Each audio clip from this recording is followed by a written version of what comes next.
اللہ کا دین ہے اور صبح قیامت تک اللہ حق بولنے والوں کو زندہ رکھے گا۔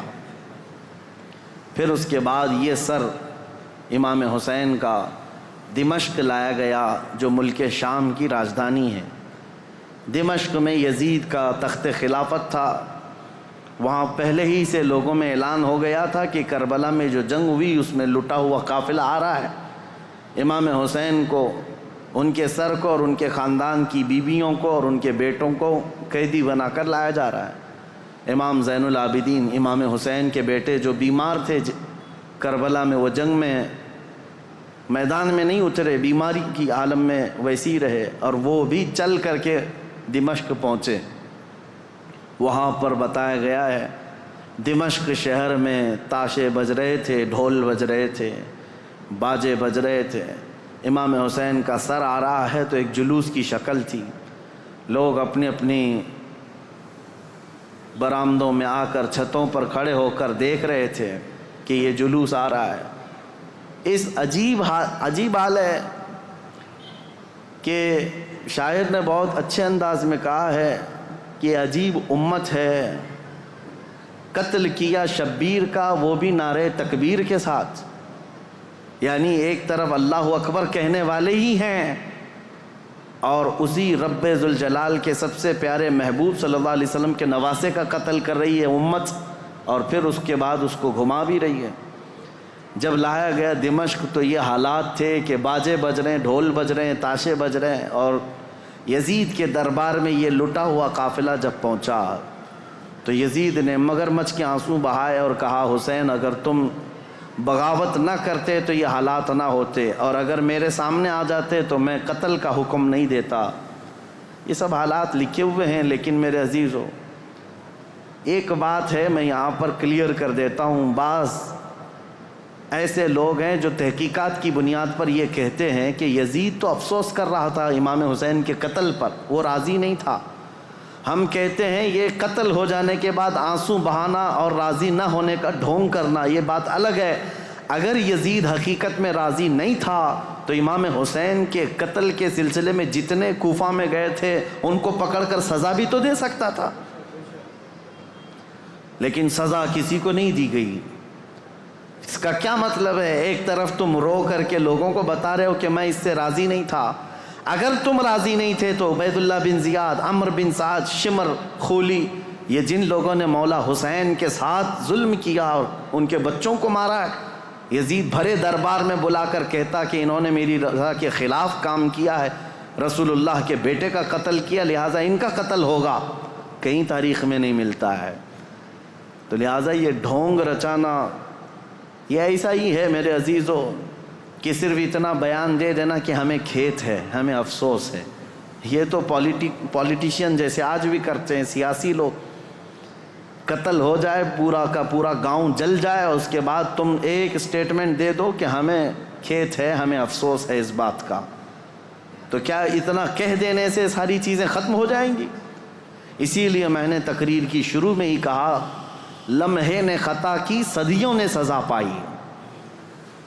کبھی ایک لمحہ خطا ہو جاتی ہے اور اس کی سزا قیامت تک قائم رہتی ہے۔ یہی یزید نے کیا، 3 سالہ دور تھا اس کا، صرف تاریخ میں موجود ہے، اس کی حکومت صرف 3 سال چلی، لیکن ان 3 سالوں کے اندر جو اس نے ہولناک یہ حادثہ کیا ہے تو اس کی مذمت اور اس کی وجہ سے اس پر لعنت یہ صدیوں تک جاری رہے گی۔ امام حسین کا سر مبارک جب آیا وہاں پر تو عجیب حالات تھے، کچھ صحابہ بھی وہاں موجود تھے، انہوں نے یہ روایت بھی بیان کی ہے۔ دمشق کے دربار میں جب امام حسین کا سر لایا گیا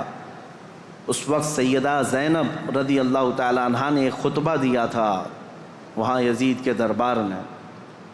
پردے میں تھیں لیکن انہوں نے حالات بیان کیے تھے، وہ کرب ہے، وہ درد ہے ان کے خطبے میں، انہوں نے جھنجھوڑ رکھا تھا، حتیٰ کہ جو یزیدی دربار میں کھڑے تھے وہ بے اختیار رونے لگ گئے تھے، چاہے جیسا بھی پتھر دل ہو لیکن پگھل گیا تھا۔ تو یزید نے یہ دیکھا کہ ہمارے یہاں پر حالات خراب نہ ہو جائیں، اس نے یہ سارا نظام بند کروا دیا، لوگوں کو باہر کروا دیا۔ تو امام حسین کے سر کو بار بار وہ چھڑی لگا کر بات کرتا تھا، اور اس کے بعد تاریخ میں یہ موجود ہے کہ امام حسین رضی اللہ تعالیٰ عنہ کا سر مبارک، اس میں روایات میں اختلاف ہے۔ بعض نے کہا امام زین العابدین کے ساتھ مدینہ طیبہ لایا گیا، بعض میں شہر اسقلان میں رکھا گیا جو ملک شام کا ایک علاقہ ہے، تہخانے میں رکھا گیا تھا، اور تقریباً 450 سال کے بعد وہاں سے مصر لایا گیا قاہرہ میں۔ قاہرہ میں آج بھی امام حسین کا سر مبارک دفن ہے۔ جو وہاں کی تحقیقات ہیں وہ جہاں پر بھی ہے، لیکن ایک بات تو طے ہے، اللہ تبارک و تعالیٰ نے ان کے متعلق فرمایا ہے کہ ان کو مردہ نہ کہو، وہ جہاں ہیں زندہ ہیں، شہید ہیں۔ اب جب مدینہ یہ قافلہ آیا تو بڑا غمگین ماحول تھا پورے مدینے کا۔ مدینے والوں کو پہلے سے خبر تھی۔ حضرت ام سلمہ رضی اللہ تعالیٰ عنہ میرے آقا صلی اللہ علیہ وسلم کی ایک زوجہ ہیں، حضور کی بیوی۔ ایک مرتبہ حضور اکرم صلی اللہ تعالیٰ علیہ وسلم بیٹھے ہوئے تھے، اچانک آپ کی آنکھوں میں آنسو آئے۔ حضرت ام سلمہ نے پوچھا یا رسول اللہ صلی اللہ علیہ وسلم یہ آنسو کس بات کے؟ کہا کہ مجھے جبرائیل نے آ کر یہ خبر دی ہے کہ میرے اس لخت جگر فاطمہ کے بیٹے کو میری امت شہید کر دے گی، مار ڈالے گی۔ مجھے اس بات کا قلق ہے، دکھ ہے، اور جبرائیل نے ایک شیشی میں مجھے مٹی لا کر کے دی، وہ اس کربلا کے میدان کی، اور وہ حضرت ام سلمہ کو دے دیا۔ حضور نے کہا کہ یہ شیشی سنبھال کر کے رکھنا، جس دن دیکھنا کہ اس کی مٹی لال ہو گئی تو سمجھ لینا کہ میرا بیٹا شہید ہو گیا۔ تو حضرت ام سلمہ رضی اللہ تعالیٰ عنہ اس وقت موجود تھیں، باحیات تھیں، رسول اللہ صلی اللہ علیہ وسلم کی زوجہ۔ وہ کہتی ہیں کہ وہ شیشی میں نے رکھی تھی، اور جس دن یہ کربلا کا واقعہ پیش آیا اس دن انہوں نے خواب بھی دیکھا حضور صلی اللہ تعالیٰ علیہ وسلم کو، کہ نبی کریم صلی اللہ تعالیٰ علیہ وسلم گرد و غبار جھاڑتے ہوئے اپنے لباس کو جھٹکتے ہوئے تشریف لا رہے ہیں۔ تو حضرت ام سلمہ نے حضور کو خواب میں دیکھ کر پوچھا یا رسول اللہ صلی اللہ تعالیٰ علیہ وسلم کون سے لمبے سفر سے آپ تشریف لا رہے ہیں کہ گرد و غبار آپ جھاڑتے ہوئے تشریف لا رہے ہیں؟ میرے آقا صلی اللہ تعالیٰ علیہ وسلم نے فرمایا ام سلمہ،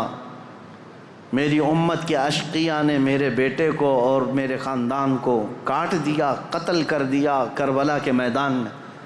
ان کی سب کی لاشیں میں جمع کرتا کرتا سب کو دیکھتا ہوا وہاں سے آ رہا ہوں، کربلا کے میدان سے تھکا ہوا۔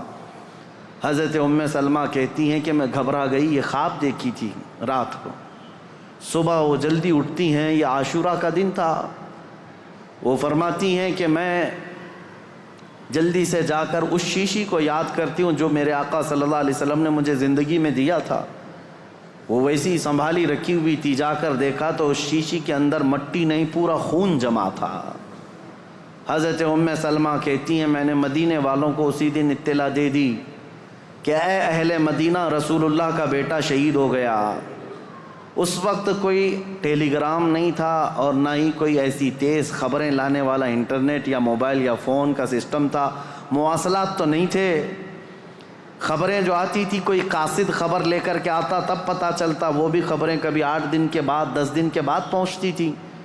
لیکن مدینے والوں کو اسی دن خبر پہنچ گئی تھی کہ امام حسین کا قتل ہو گیا۔ یہ حضرت ام سلمہ نے خبر دی تھی۔ مدینے والوں نے آ کر کے پوچھا کہ یہ حالات ایسے ہو گئے۔ اس کے بعد پھر اس دن سے لے کر ہر دن مدینے والے انتظار میں رہتے کہ رسول اللہ کا یہ خاندان اہل بیت کب یہ واپس مدینے آئیں گے۔ تو ملک شام سے وہ لوگ واپس جب مدینے آ رہے تھے تو پورا مدینہ باہر نکل گیا تھا، پورا مدینہ باہر نکل گیا تھا، اور وہاں پر جو بچی ہوئی عورتیں تھیں سیدہ زینب اور امام حسین شہید کربلا کی 2 بیویاں جو بیوہ ہو گئیں، اور امام زین العابدین اور امام حسن کے 2 بیٹے، چھوٹا سا ایک قافلہ واپس مدینے آ رہا تھا۔ تو مدینے والے کہتے ہیں جیسے ہی وہ قافلہ مدینے کے اندر آیا تو لوگوں کی ایسی چیخیں بلند ہو گئیں، لوگ دیکھتے رہ گئے، کیونکہ رسول اللہ کے گھر کے کچھ افراد مدینے میں ابھی بھی موجود تھے۔ حضرت بی بی صغرا اور امام حسین کی اور ایک بیوی یہاں پر موجود تھی۔ سب انتظار کرتے رہ گئے، اور جیسے ہی یہ لٹا ہوا قافلہ آیا تو مدینے والے کہتے ہیں ایک وہ دن تھا جب رسول پاک صلی اللہ تعالیٰ علیہ وسلم کی وفات ہوئی، اس دن مدینہ سب سے زیادہ رویا تھا، اور دوسرا یہ دن تھا جب امام حسین کا قافلہ، لٹا ہوا قافلہ مدینے میں داخل ہوا تھا تو مدینہ سب سے زیادہ رویا تھا۔ امام زین العابدین بیمار سجاد جیسی ہی مدینے میں داخل ہوئے، سیدھے روضہ رسول پر حاضر ہوئے، اپنے اس قافلے کو لے کر روضہ رسول پر حاضر ہوئے۔ لوگ دھاڑے مار مار کر روتے تھے۔ امام زین العابدین کربلا کی پوری داستان رسول اللہ کو سنا رہے تھے کھڑے ہو کر، کہہ رہے تھے یا اللہ کے رسول، نبی محترم، نبی محتشم، آپ کے اس لاڈلے نواسے کو جو آپ کے کندھوں پر بیٹھ کر سواری کرتا تھا، آپ کا وہ لاڈلا نواسا جو آپ سجدے میں جائیں تو پیٹھ پر سوار ہو جاتا تھا، اس لاڈلے نواسے کو اشقیاء کی جماعت نے بغیر پانی دیے، بغیر کھانا دیے ذبح کر دیا۔ یا اللہ کے رسول، ہم نے اپنی آنکھوں سے دیکھا ہے آپ کے اہل بیت اطہار میں سے 6 ماہ کے علی اصغر کو بھی انہوں نے تیروں سے چھلنی کر دیا، آپ کے گھر کے ہر جوان بچے کو گھوڑوں پر سے دوڑا کر کے ان کی لاشوں کی بے حرمتی کر دی۔ جب امام زین العابدین رو رو کر کے یہ بیان کرتے تو مدینہ، جتنے لوگ تھے مدینے کے وہاں موجود، سب چیخیں بلند ہو گئی، کئی لوگ تو وہاں غش کھا کر گر گئے تھے اس غم کی داستان پر۔ اس کے بعد امام زین العابدین جب تک زندہ رہے، کبھی ان کو کسی نے ہنستے ہوئے نہیں دیکھا، کبھی مسکراتے ہوئے نہیں دیکھا۔ بعض روایتیں بتاتی ہیں کہ امام زین العابدین رضی اللہ تعالیٰ عنہ کو لوگ ہنسانے کی کوشش کرتے ہیں، کہتے کہ وہ حالات ہو گئے ختم، اب تو آپ معمول کے حالات پر آ جائیں۔ آپ یہی فرماتے کہ جس کے سامنے اس کے گھر کے سارے افراد کو 3 دن کی پیاس اور بھوک کے بعد ٹکڑے ٹکڑے کر دیے گئے ہوں، اور تم اس شخص سے ہنسنے کی امید رکھتے ہو، اس سے مسکرانے کی امید رکھتے ہو۔ امام زین العابدین کو کبھی کسی نے مسکراتے نہیں دیکھا، کبھی وہ کسی قصاب کی دکان کے پاس سے گزرتے تو روتے کھڑے ہو جاتے ہیں۔ قصاب دکانوں پر جیسی امام زین العابدین آتے، گوشت پر چادر اڑا دیتے تھے، اور لوگ یہ کہتے کہ وہ کچا گوشت دیکھتے ہیں تو رو پڑتے ہیں کہ میرے گھر کے خاندان کے سارے افراد کا گوشت اسی طرح سے بکھرا ہوا تھا۔ وہ کسی ذبح کرتے ہوئے جانور کو دیکھتے تو رو پڑتے تھے، ان کی آنکھوں سے آنسو نکل آتے، اور یہی کہتے کہ لوگ تو جانوروں کو پانی پلا کر ذبح کرتے ہیں، میرے باپ کو لوگوں نے 3 دن کی پیاس کے بعد ذبح کیا تھا۔ تو ان کے غم کے برابر تو میں سمجھتا ہوں دنیا کا غم ہی نہیں ہے امام زین العابدین کا۔ لیکن میرے عزیزو، قرآن کی یہ آیت بالکل برحق ہے۔ میرا مولا فرماتا ہے وَمَا اللَّهُ بِغَافِلٍ عَمَّا يَعْمَلُ الظَّالِمُونَ، اللہ ظالموں کے کام سے غافل نہیں ہے، بے خبر نہیں ہے، ہر ظالم اپنے انجام کو پہنچے گا ضرور۔ حالات کروٹ لیتے ہیں، یزید کا دور حکومت ختم ہو گیا، اس کے بعد یزید کا بیٹا معاویہ تخت نشین ہوا، 6 مہینے صرف خلافت چلی، اس کے بعد یہ خاندان کی وراثت ہی ختم ہو گئی۔ معاویہ کے بعد،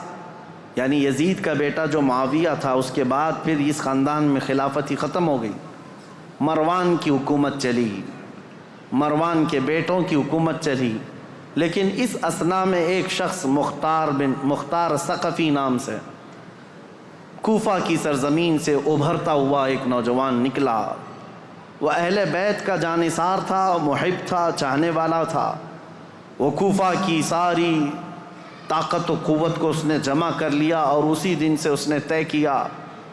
کہ رسول اللہ کے خاندان کے ساتھ جو ہوا ہے میں اس کا بدلہ لے کر کے رہوں گا،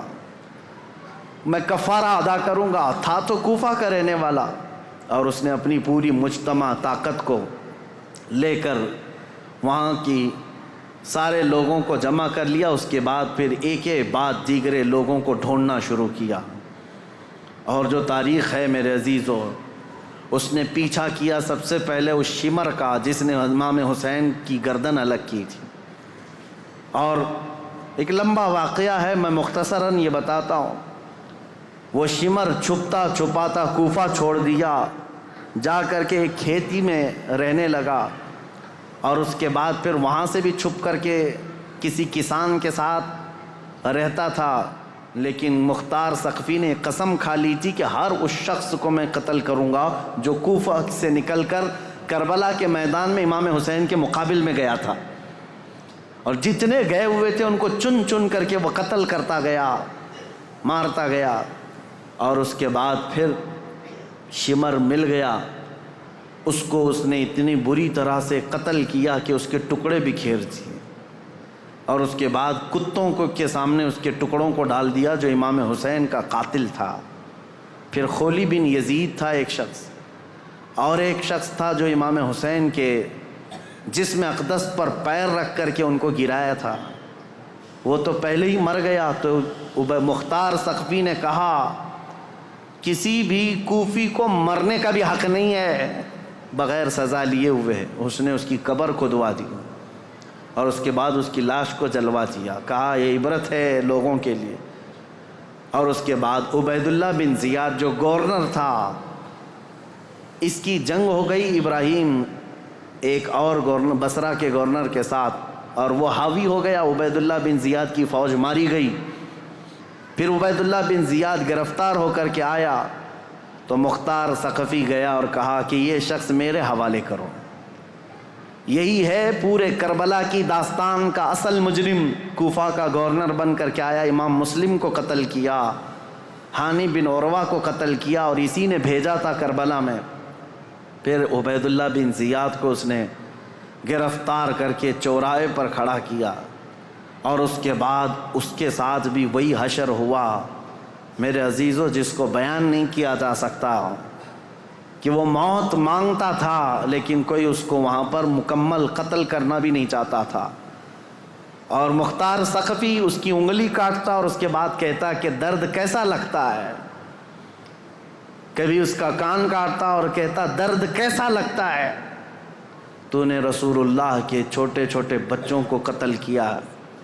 آج تیری انگلی کٹنے پر تو گوارا نہیں کر پاتا، برداشت نہیں کر پاتا۔ اس حسین ابن علی نے کیسے گوارا کیا ہوگا جب 6 مہینے کے بچے کی گردن میں تم نے تیر ڈال دیا تھا۔ کئی دنوں کی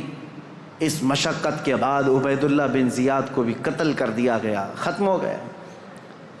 اور جتنے گئے ہوئے تھے عمرو بن سعد سب مارے گئے، ایک بھی نہیں بچا۔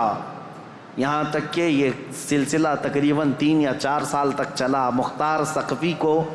جتنے لوگوں کی لسٹ تھی اس نے ایک بندے کو بھی نہیں چھوڑا۔ اسی لیے یہ تاریخ میں بات رقم ہے کہ کربلا کے میدان میں جتنے بھی مقابل میں آئے تھے،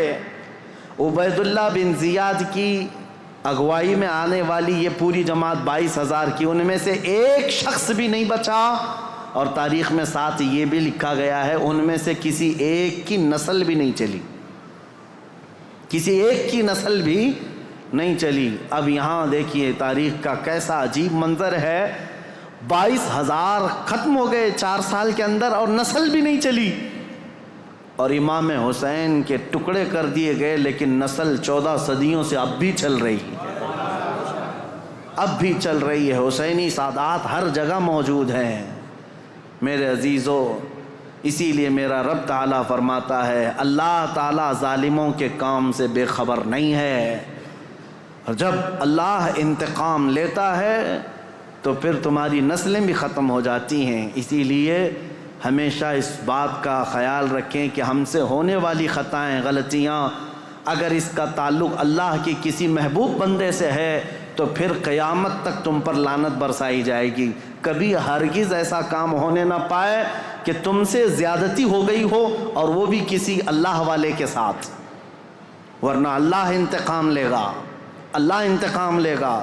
آپ یہ مت سمجھ کر کے چلیں کہ صرف ایک کربلا ہو گیا اور ایک یزید تھا، ایک حسین تھے